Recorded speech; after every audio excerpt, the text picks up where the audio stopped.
এর আগেও কিন্তু 9টা ধর্ষণ 8টা ধর্ষণ হয়ে গেছে। এই 50 দিনের মধ্যে 8টা ধর্ষণ হয়ে গেল।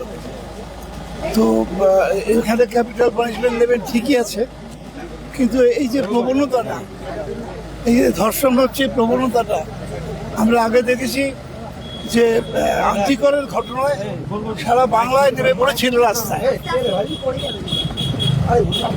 চাকাটা ঘোরাচ্ছিস কেন? এখন যাবো না।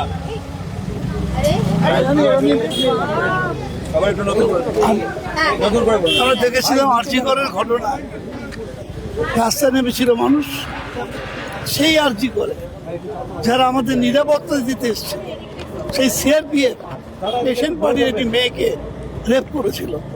আমরা জানতে পারলাম না কি হলো। এমনি করে প্রায় 9 জায়গায় পরপর রেপ হয়ে গেল কদিনের মধ্যে, 1.5 মাসের মধ্যে। আমি বলছি সেটা রোগবার জন্য। আমি সেদিন বলেছিলাম যে মাস ওপিনিয়ন বিল্ড আপ করতে হবে। সেদিন অনেকে বলছিলাম মাস ওপিনিয়ন সরকার কি করতে আছে। আজকে আমি দুটোই বলছি যে মাস ওপিনিয়ন বিল্ড আপ করতে হবে, সকলকে মিলে করতে হবে, কিন্তু সরকারের দায়িত্বটা প্রধান দায়িত্ব, সেই দায়িত্ব সরকারকে পাওয়া। এটা তো আমার কাছে মনে হচ্ছে একটা মানে স্বৈরাচারী শাসনের পদক্ষেপ।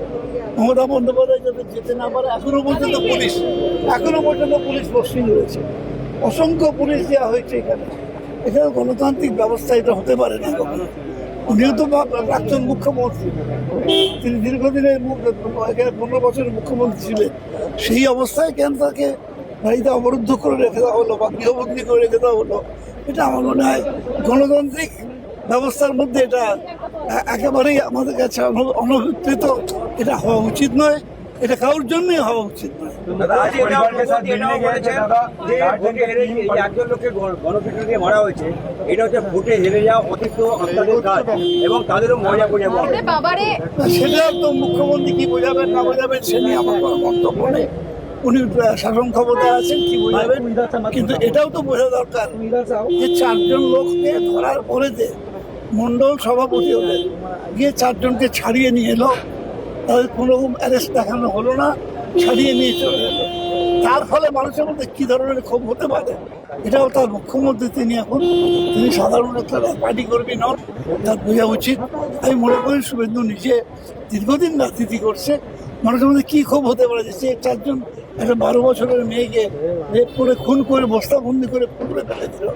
তাদের যখন অ্যারেস্ট করা হয়েছিল, পুলিশ যখন অ্যারেস্ট করেছিল, তখন মন্ডলের সভাপতি গিয়ে তাকে ছাড়িয়ে এনেছে।